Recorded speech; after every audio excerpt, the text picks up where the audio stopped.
इथले प्राचार्य जे आहेत महाविद्यालयाचे, तर त्यांना पॅरालिसिसचा स्ट्रोक आलेला होता आणि बरेच दिवसापासून ते आजारी आहेत आणि तरी पण ते महाविद्यालयाचा कारभार सांभाळतात. इथे येऊन झोपतात, औषधं घेतात आणि झोपतात आणि त्याच्यामुळे शैक्षणिक दुरावस्था महाविद्यालयामध्ये. नमस्कार, MV न्यूज म्हणजे महाराष्ट्रातील बातमीपत्रामध्ये आपले स्वागत आहे. मी मंगेश. बातमी बघण्यापूर्वी आमच्या लाईक आणि सबस्क्राईब करायला विसरू नका.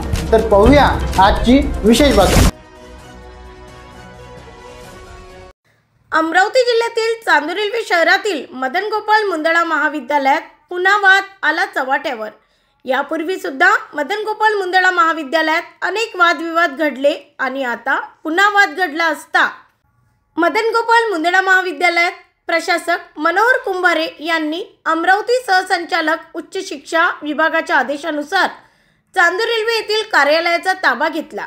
यावेळी प्रशासकांनी कार्यालय, दस्तऐवज, प्राध्यापक आणि कर्मचाऱ्यांच्या सेवा पुस्तिका तसेच इतर कागदपत्रे स्वतःच्या हाती घेतले आणि कारवाई केली. यावेळी प्राध्यापक तपोवन पाटील आणि जयंत कारमोरे यांच्यात वाद झाला, त्यामुळे पोलीस कर्मचाऱ्यांना बोलवण्यात आले. त्यानंतर डॉक्टर कारमोरे आणि इतर कर्मचारी तिथून निघून गेले, परंतु कार्यालयाची आणि ऑफिसची टाळेबंदी तसेच गोदरेज अलमारीच्या चावी न मिळाल्यामुळे प्राचार्य डॉक्टर कारमोरे यांच्या ऑफिसच्या अलमारीची डुप्लिकेट चावी बनवून दस्तऐवज काढले गेले. तसेच 17 सेवा पुस्तिका आणि इतर दस्तऐवज प्रशासकांनी जप्त केले. यावेळी या प्रकरणाबद्दल प्राध्यापक माया वानखेडे, प्राध्यापक तपोवन पाटील तसेच प्राचार्य जयंत कारमोरे यांनी प्रतिक्रिया दिली असता काय म्हणाले तर बघा. ब्युरो रिपोर्ट, MV न्यूज, महाराष्ट्रातील बातमीपत्र, चांदूर रेल्वे, अमरावती. स्वर्गीय मदन गोपाळ मुंदडा चांदूर रेल्वे येथील वाद पुन्हा चव्हाट्यावर गेला, काय सांगा? मी प्राचार्य डॉक्टर जयंत कारमोरे. महाविद्यालयामध्ये जे सगळे नियमित पिरियड आणि हे प्रशासनिक कामकाज चालू असताना काही 1-2 प्राध्यापक जे आहे जे त्यांना नियमित पिरियड घ्यावायचे नव्हते, गेल्या 2 वर्षापासून ते पिरियड घेत नाही आणि त्याच्या संदर्भाचा जे आमच्या इथे अकॅडमिक डायरी असते त्या डायरीवर नोंद जेव्हा पिरियड घेतात तर रोज संध्याकाळी जितके पिरियड घेतलेले आहे तितक्या पिरियडचे सवय ते सगळे अकॅडमिक डायरीमध्ये नोंद करून प्राचार्यांच्या सहीने ते प्रमाणित करण्यात येते. परंतु गेल्या 2 वर्षापासून 2-3 प्राध्यापक आमच्या इथले असे आहे की ते लोक ती सही घेत नाही किंवा प्रशासकांना गेल्या 2 वर्षापासून 2 वर्षापासून माननीय प्रशासक यांच्याकडे हे सध्या दिलेलं आहे. तर आपल्या महाविद्यालयावर प्रशासकाची नेमणूक ही 2024मधली पहिली आहे आणि तेव्हापासून हे 4थे प्रशासक आहे. यापूर्वीच्या 3 प्रशासकांनी कुठल्याही प्रकारचा आक्षेप किंवा आदेश दिलेला नाही. त्यांना सगळं काही माहिती आपण त्यांना पुरवत असायचं. परंतु हे 4थे प्रशासक जेव्हा नागपूरचे इथे आलेले आहे, प्राध्यापक मनोहर कुंभारे, हे जेव्हापासून आले तेव्हापासून काही आपल्या इथले 2-3 प्राध्यापक ज्यांना हे काम करायचं नव्हतं, काय नाव त्यांचं त्या प्राध्यापकांचं? प्राध्यापक तपोवन पाटील, प्राध्यापक वानखेडे आणि प्राध्यापक ठाकरे, हे 3 लोक वारंवार त्यांना मिसगाईड करत असायचे. परंतु तिन्ही जे प्राध्यापक आहे यांचे प्रकरणं जे ग्रीव्हन्स समितीमध्ये अमरावती विद्यापीठाला सादर होते, तर त्या ग्रीव्हन्सचे जे आदेश होते त्या आदेशांना आम्ही आव्हान दिलेलं आहे हायकोर्टामध्ये, उच्च न्यायालयामध्ये. तर त्याच्या संदर्भात आम्ही प्रशासकांना माहिती दिलेली होती.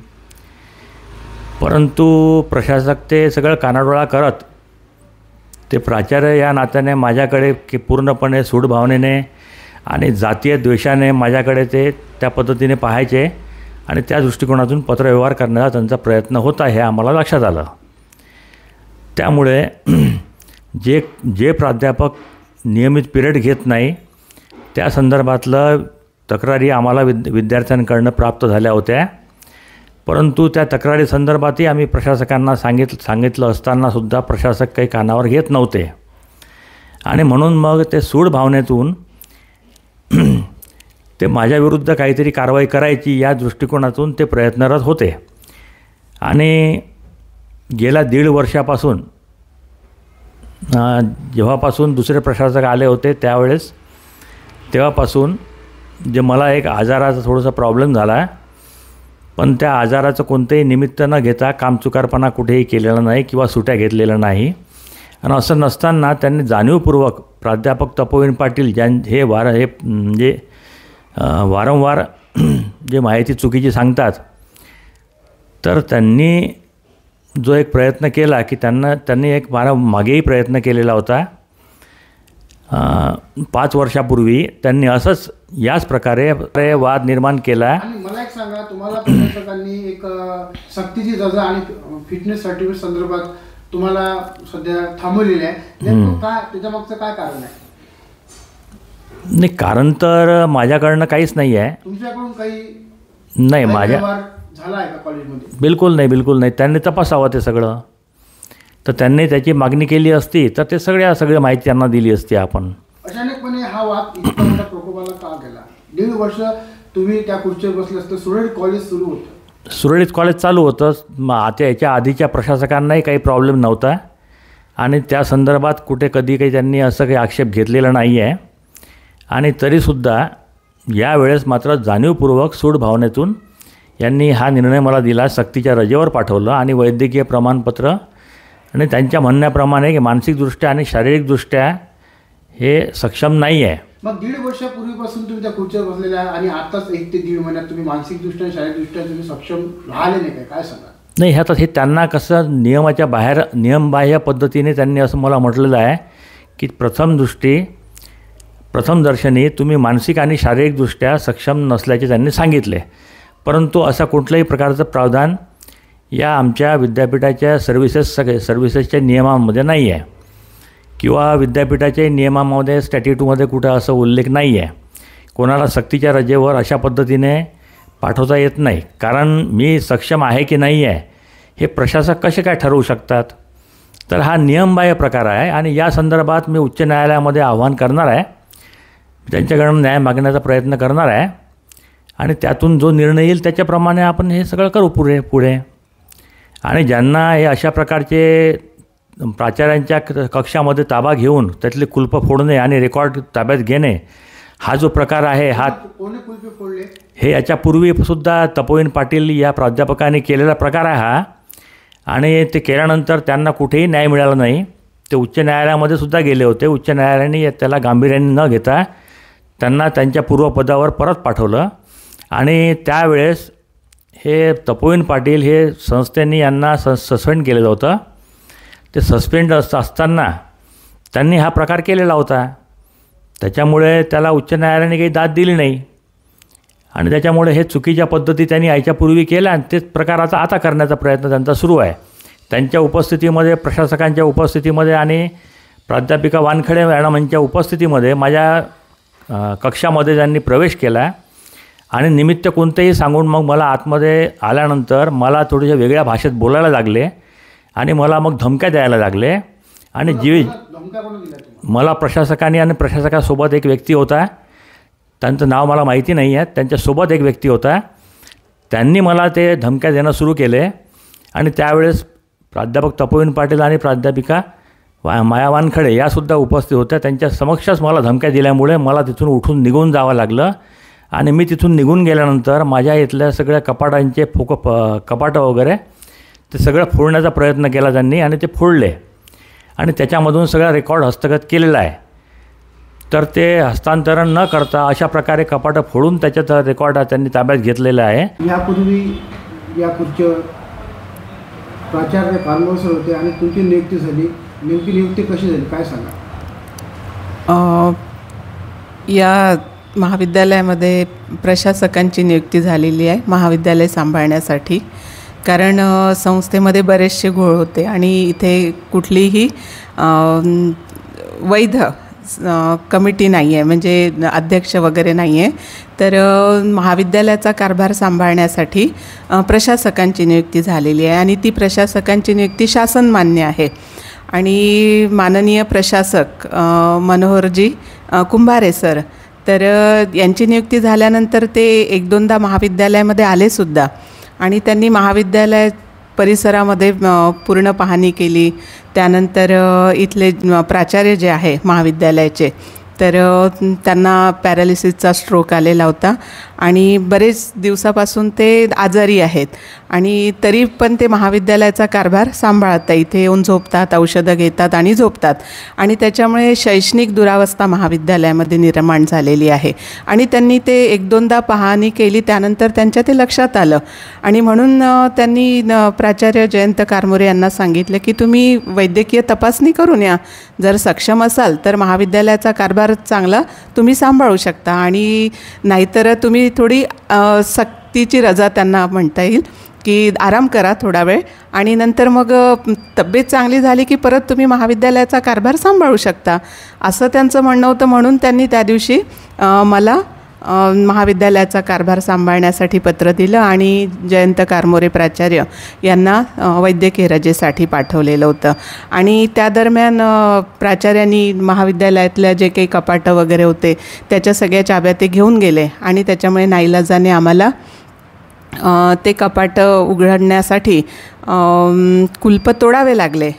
या कॅबिनचंसुद्धा चाबी त्यांनी घेऊन गेले होते त्याच्यामुळे कॅबिनचंसुद्धा आम्हाला थोडं ते लॉक वगैरे दुसरं बदलावं लागलं. तर बाकी तर काही म्हणजे जे प्राचार्य आमच्यावरती आरोप करतायत की गैरप्रकार केला वगैरे किंवा कुलप तोडले आणि म्हणजे यांनी बळजबरीने हे सगळं केलं असं वगैरे काही नाही आहे. कारण जे काही नियम आहे त्या नियमाला धरूनच प्रशासक साहेबांनी हे सगळं केलेलं आहे आणि प्राचार्य आल्यानंतर मी माझा कार्यभार त्यांना सोपवणारच आहे कारण मी काही पूर्णवेळ प्राचार्य नाही आहे. हो, मी सध्या प्रभारी आहे आणि ते फिट अँड फाईन आले की मी माझा कार्यभार त्यांना सोपवणार. बस एवढंच मला सांगायचं आहे, बाकी काही नाही. आणि त्यांनी जो अपप्रचार सुरू केलेला आहे तर तो पूर्णपणे खोटा आहे आणि प्राचार्य कारमोरे यांना खोटं बोलायची फार सवय आहे आणि ते खोटं बोलून समोरच्याची दिशाभूल करतात. एवढं मात्र मला सांगायचं आहे तुम्हाला.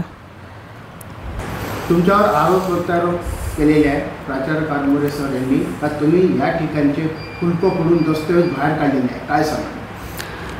अत्यंत चुकीची आणि खोटी माहिती आहे आणि हा आरोप मला अमान्य आहे.